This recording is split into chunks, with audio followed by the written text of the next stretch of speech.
Hey guys, it's the Addi Queen, and in this video I'm going to show you how to complete a braided tube join like this one. So when you start this project, you kind of need to figure out your tubes. Now if you're only doing like 2 or 3 tubes, it's not as big of a deal, but I'm going to do a baby blanket that's 7 tubes, right?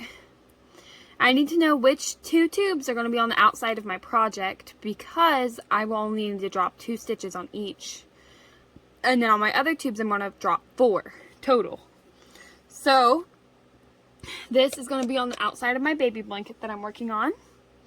I'm going to go ahead and cut my tail, put it in the middle, and now I'm going to cast off with my waste yarn.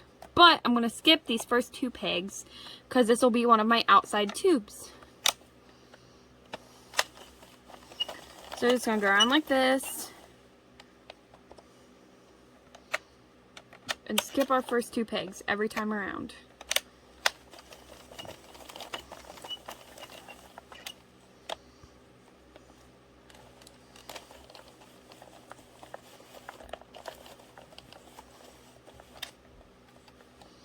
Now it doesn't matter how many rows of waste yarn you do, you can just do whatever you usually do and what you're comfortable with.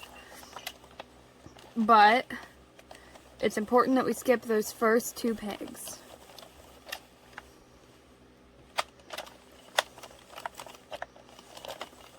And so I think that's good.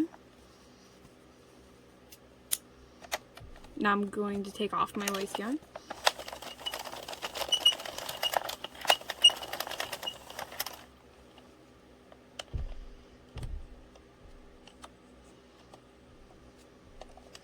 And see, what will happen is right here where we skip those first 2, these stitches are going to drop all the way down our project, and we're going to use this to attach it to the other tube to create our braided look.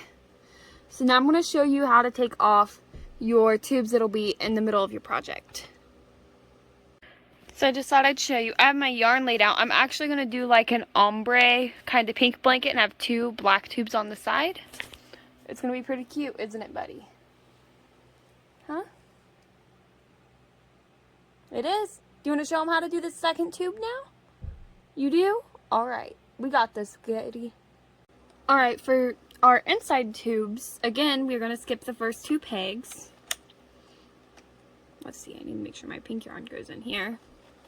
And then we're going to count 9, because I'm on the 22 pin. You want your other holes to be halfway.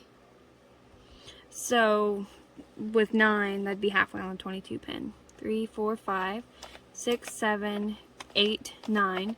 We're going to skip 2 and then watch. 1, 2, 3, 4, 5, 6, 7, 8, 9. And we're back to our 2 that we skipped originally. This will give us drop stitches on both sides. That way we can attach this tube to 2 other tubes in order to create our project. Yeah, I have been on a kick where I've been making so many baby blankets lately. I don't know why, but just with it being warmer and people are having babies in the spring, so hopefully I can sell some.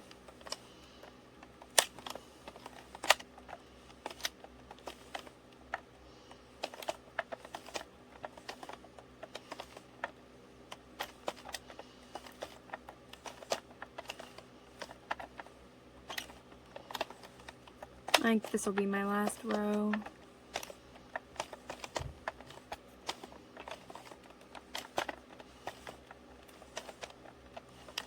Alright, so we're going to cut it.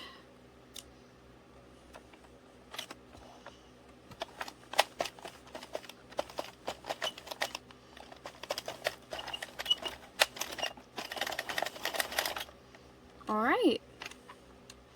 So I forgot to mention, but our cast on row, we just do regular waste yarn. You don't need to worry about doing any of this weird skipping stitches and stuff. So I'm going to pull this tube apart, get my other tube, and then I'll show you how to attach it. So to start, we're going to lay our 2 tubes side by side. And I'm going to grab 4 dropped stitches from this tube and then 4 drop stitches from this tube. With the way we cast it off, these stitches will be dropping on their own.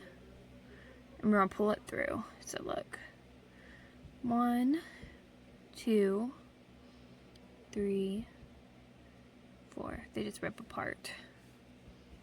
Then 1, 2, 3, 4. And then it's just like a simple crochet.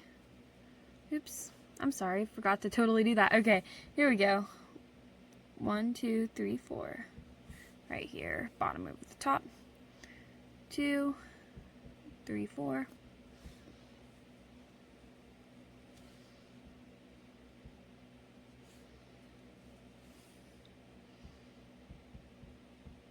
And see, these stitches should just come right apart. Sometimes you're lucky you can get more than one at once, but 3, 4. And this crochet is what gives us our braided look.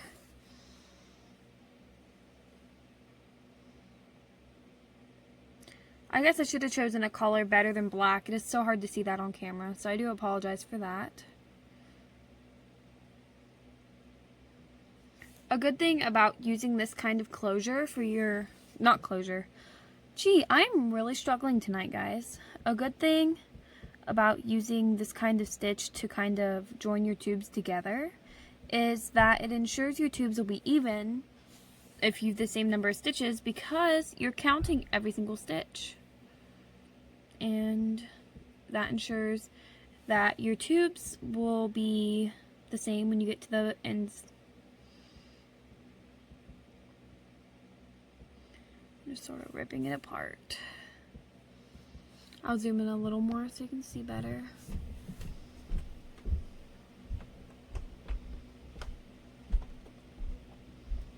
Three, 4.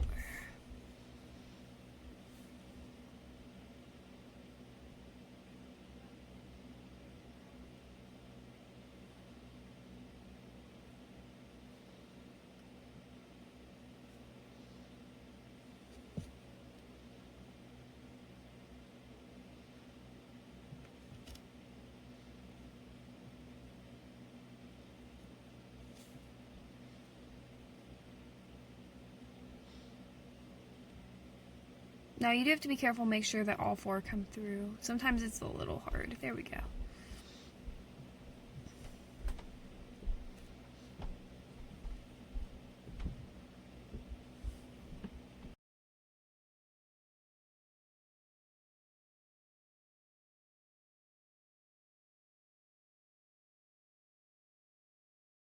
I'm almost to the end. I just have one more stitch on each side.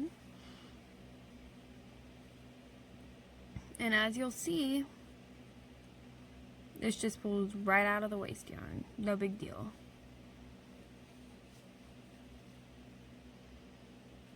Sometimes you'll have a little more than 4 stitches at the end, depending on how many rows you have. 4 just might not be a factor of that, so. Now we're going to take our yarn from our tail. And for now, we're just going to loop it around, pull it through, loop around, all the way through to tie a little knot. To hold it in place until we are ready. So, just like any other project or any other closure, we are still going to crochet these loops that are caught in our waste yarn.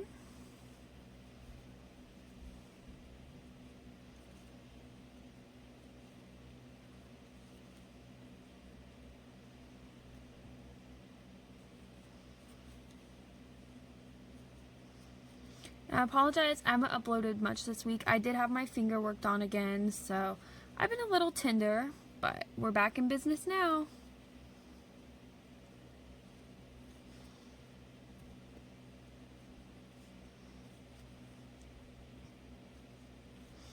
I'm just going to keep going.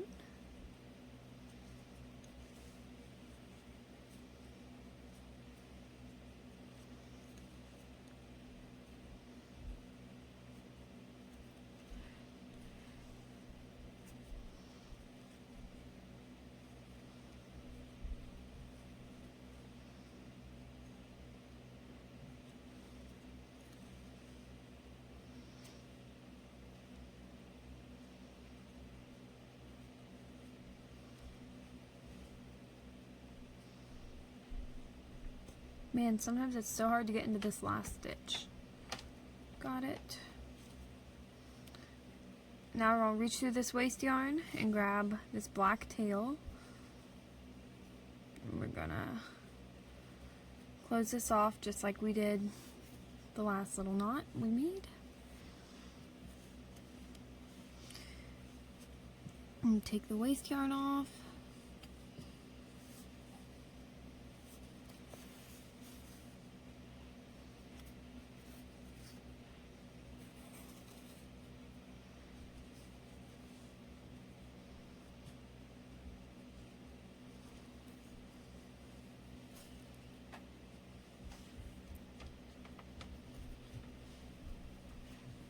And sometimes you just pull it through, but has to be difficult this time, of course. You know, things never go right when you're filming a video. I have learned. Like, you may be wonderful at making a project, but as soon as you turn on that camera, something's gonna go wrong. Never fails. Alright.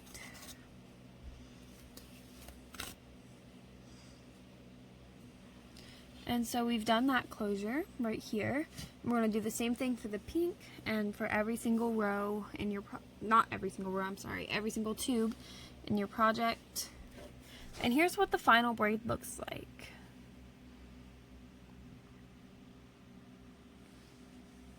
Thank you guys for watching. I hope this video was helpful to you. Here's the back. Happy crafting, everybody.